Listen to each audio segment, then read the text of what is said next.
నమస్తే. ఎన్నో ఆధ్యాత్మిక అంశాలు నిరంతరం ఛానల్‌లో ప్రసారమవుతూనే ఉంటాయి. మనందరికీ సుపరిచితులు శివప్రసాద్ గురువు గారు, నాకు తండ్రి సమానులు.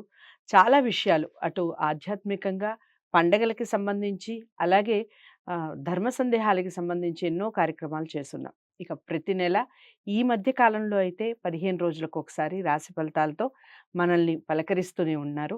మార్చి మాసానికి సంబంధించి మాస ఫలితాలు తెలుసుకునే ప్రయత్నం చేద్దాం. ఎక్కడైనా డౌట్స్ ఉన్నా లేదా జాతకాలకు సంబంధించి, వాస్తుకు సంబంధించి మీరు సంప్రదించాలి అనుకున్న స్క్రీన్ మీద కనపడే నంబర్‌కి కాల్ చేయండి. నమస్కారం గురువుగారు. ఆశీర్వచనం తల్లి. గురువుగారికి తదుపరి రాశి కర్కాటక రాశి. కర్కాటక రాశి వారికి ఏ విధంగా ఉందండి మార్చి మాసం?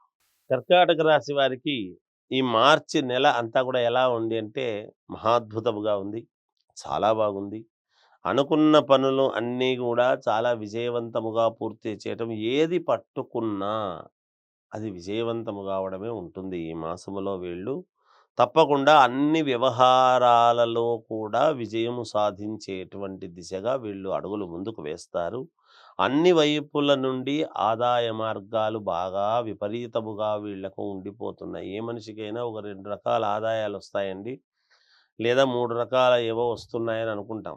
వీళ్ళకు ఎన్ని రకాలుగా ఉంటే అన్ని రకాలుగాను ఆదాయం వస్తుంది. హ్మ్. ఈ మాసంలో చాలా అనుకూలవంతముగా ఉంది. అంతేగాకుండా అవసరానికి సరైనటువంటి సమయానికి, హ్మ్. సరిగ్గా సమయానికి అవసరమైనప్పుడు చాలామందికి నాకు మొన్న అవసరం ఉండింది, డబ్బు దొరకలేదు అని అంటారు. వీళ్ళకు అనూహ్యముగా డబ్బు ముందే చేతికొచ్చి కూర్చుంటుంది. అబ్బా! మనం అనుకున్నామో లేదో చేతికి డబ్బొచ్చేసింది. మనం అనుకున్న పని నెరవేర్చుకోవచ్చు అని దాని గురించి ముందుకు వెళ్ళడం జరుగుతుంది గాక. వ్యాపారస్తులకు చాలా సానుకూలవంతమైనటువంటి ఫలితాలు ఉన్నాయి. ఏ వ్యాపారం చేసేటువంటి వాళ్ళకైనా ఆదాయం బాగుంటుంది. హ్మ్. ఖచ్చితంగా మేలు జరుగుతుంది. చిన్న వ్యాపారాల దగ్గర నుండి పెద్ద పెద్ద వ్యాపారస్తుల వరకు కూడా లాభాలే లాభాలు. ఈ మాసంలో వీళ్ళకు తప్పకుండా లాభాలొచ్చి తీరుతాయి. వాళ్ళు పడేటువంటి శ్రమ, కృషి ఫలితాన్ని బట్టి. హ్మ్. వాళ్ళ ఆలోచనలు చేయాలి. చిన్ననాటిని మిత్రులను, తెలిసినటువంటి వాళ్ళను కలుసుకోవడం లాంటివి జరుగుతాయి హ్మ్. అనూహ్యముగా. అలాగే శుభకార్యాలలో పాల్గొనడం లాంటివి జరుగుతాయి. ఆ పాల్గొన్నప్పుడు వాళ్ళు వీళ్ళు అందరూ ఎదుట పడడము, చేయటము, అలా కలుసుకోవటం అనేది జరుగుతుంది. ఒక కార్యక్రమములో, ఒక ఏదైనా ఒక వ్యవహారములో గాని కలిసి ఒకరికొకరు మాట్లాడుకోవడం అనేది జరుగుతుంది. బంధుమిత్రులతో శుభకార్యాలకు వెళతారు, కలుసుకుంటారు. ఆనందముగా జీవనం గడపాలి అనేటువంటి ఉద్దేశ్యంతో ఈ మాసమంతా కూడా చాలా సుఖ సంతోషాలతో బంధువులతో మాట్లాడుతూ చేస్తూ గడుపుతారు గాక. అలాగే కుటుంబములో ఉండేటువంటి వాతావరణం గూడా చాలా ఉత్సాహభరితంగా ఉంటుంది. మేలు హ్మ్. జరుగుతుంది కుటుంబంలో. హ్మ్. ఏదైనా సంతోషం కలిగితేనే కదా కుటుంబంలో ఆనందం అవును. కలుగుతుంది. అలాంటి సంతోషాలు, ఉత్సాహం అంతా కూడా బాగా ఉంటాయి. ప్రయాణాలలో ఆర్థిక లాభాలు కలుగుతాయి. ప్రయాణం చేసేటప్పుడు కూడా ఎవరో కలవటము, వీళ్ళు పెట్టేటువంటి దానికి సంస్థలో నేను కూడా భాగస్వామినవుతాను అని రావటము, హ్మ్. చేయటము, హ్మ్. ఇలాంటివి ఏదో ఒకటి. లేదా మనం అక్కడికి వెళితే పలానా ఇది ఒకటి ఏదో దక్కించుకోవచ్చు అనేటువంటి భావనతో అక్కడికి వెళ్ళి ఒక గవర్నమెంట్‌లో ఇది చేసి గాని, లేదా తెలిసిన వాళ్ళతో గాని ఒక ఇది ఒప్పందాలు చేసుకొని, ఆదాయం వచ్చేటువంటి మార్గాలు ఏమో దానికి సంబంధించినటువంటివి మాట్లాడుకోవడం చేయడం జరుగుతుంది. స్థిరాస్తి యొక్క క్రయ విక్రయాల వలన మంచి లాభాలు కలుగుతాయి. హ్మ్. భూములు, ఇళ్ళు అమ్మడం, చేయడం ఇట్లాంటివేవో ఉంటాయి గదా! హ్మ్. ఆ స్థిరాస్తులు అమ్మేటువంటి దాంట్లో గూడా వీళ్ళకు చాలా మంచి మంచి లాభాలొచ్చేటువంటి అవకాశాలు ఎక్కువగా ఉన్నాయి గాక. అంతేగాకుండా సంతానపరంగా శుభవార్తలు వింటారు. హ్మ్.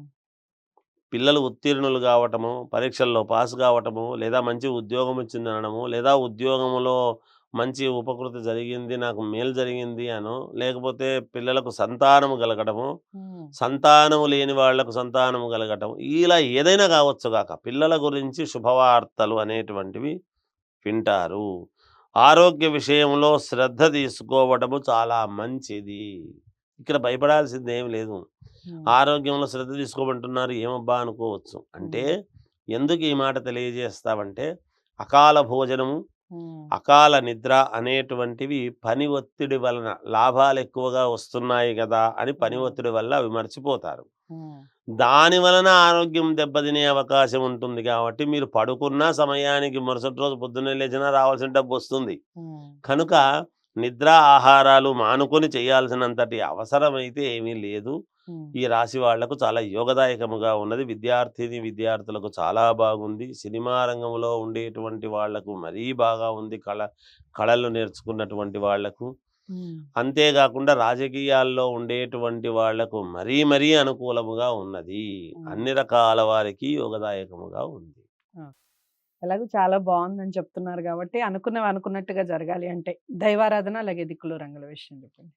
రంగులు హ్మ్. ఎటువంటి రంగులు వాడితే వీళ్ళకు మేలు జరుగుతుంది అనేటువంటి దానికి వచ్చేటప్పటికి కాస్త స్కై బ్లూ లాంటిది గానీ, వైట్ గానీ వాడండి. రెండిట్లో ఏదైనా మేలే జరుగుతుంది గాక.